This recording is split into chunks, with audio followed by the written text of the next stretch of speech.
ঘটনায় রেজিস্টার করা হলো। এই নিয়ে কলকাতা হাইকোর্টেও পুলিশ রীতিমতো প্রশ্নের মুখে পড়েছিল। ঠিক সেই জিনিস আবার আজকে সুপ্রিম কোর্টেও রাজ্যকে এই প্রশ্নের মুখেই পড়তে হলো। এবং আজকে তো বলছি রীতিমতো নাস্তানাবুদ হতে হলো যে সুপ্রিম কোর্টের প্রধান বিচারপতি 3 সদস্যের বেঞ্চের একের পর এক প্রশ্নে রাজ্য সরকারের আইনজীবী তিনি তাকে রীতিমতো নাস্তানাবুদ হতে হলো, যেখানে সুপ্রিম কোর্ট এইটা বলতে শেষ পর্যন্ত বাধ্য হলেন যে পরের দিন একজন রেসপন্সিবল সিনিয়র পুলিশ অফিসার তিনি যেন এই মামলার শুনানির সময় হাজির থাকেন, কারণ কোর্ট যে সমস্ত প্রশ্নের উত্তর চাইছে স্বচ্ছতার সঙ্গে সেই সমস্ত প্রশ্নের উত্তর বা পরিষ্কারভাবে সেই সমস্ত প্রশ্নের উত্তর কোর্ট পাচ্ছে না। ফলে কোর্টের একটা সন্তুষ্টির জায়গায় অভাব রয়েছে।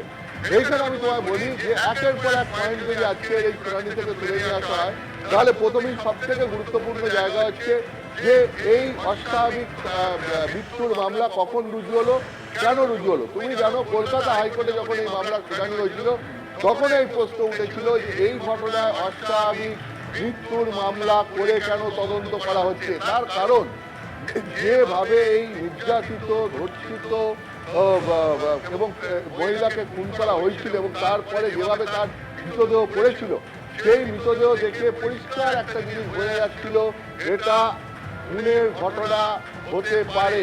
তার কারণ যে একাধিক আঘাতের চিহ্ন এবং ডেড বডিকে যেভাবে ফেলে রাখা হয়েছিল সেটা দেখে প্রাথমিকভাবে সন্দেহ হওয়া এটাই স্বাভাবিক।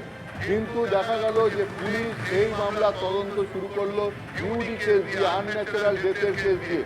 কলকাতা হাইকোর্টেও এই প্রশ্ন উঠেছিল যে এই ক্ষেত্রে আনন্যাচারাল ডেথের কেস কেন হবে, কেন এই ক্ষেত্রে সরাসরি খুনের মামলা রুজু করা হবে না।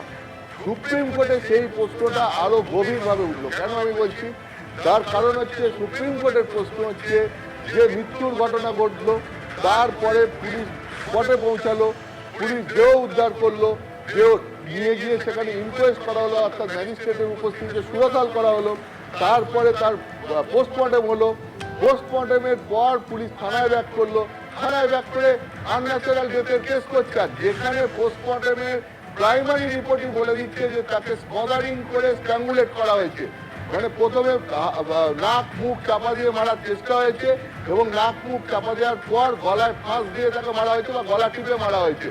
যেটা তুমি পোস্টমর্টমে রিপোর্টে জানো যে গলার কাছে যে একটা কার্টিলেজ ছিল সেই কার্টিলেজটা এমনভাবে তার গলায় চাপ দেওয়া হয়েছিল যে সেই কার্টিলেজটা ভেঙে পর্যন্ত গেছিল। এখন স্বাভাবিকভাবে এই প্রশ্ন ওঠে যে যেখানে সুরতালের রিপোর্টে বলা হচ্ছে যে একাধিক আঘাতের চিহ্ন রয়েছে, ময়নাতদন্তের রিপোর্টে বলা হচ্ছে পরিষ্কার করে যে তাকে শ্বাসরোধ করে খুন করা হচ্ছে, তাহলে সেই ইনকোয়েস্ট রিপোর্ট এবং সেই পোস্টমর্টম রিপোর্ট এই দুটো জিনিস হয়ে যাওয়ার পর রিপোর্ট না এলেও পুলিশ তো প্রাথমিক রিপোর্ট নিশ্চয়ই পেয়ে গেছিল, তারপরে থানায় ফিরে পুলিশ কিসের ভিত্তিতে অস্বাভাবিক মৃত্যুর মামলা রুজু করে এবং সেইখানে তো প্রাইমারি ওপিনিয়নে যৌন নির্যাতন হয়েছে বলে সেই ইঙ্গিত পোস্টমর্টমের প্রাইমারি রিপোর্টে দেওয়া হয়েছিল বলে সূত্রের খবর। ফলে যেটা প্রশ্ন উঠছে যে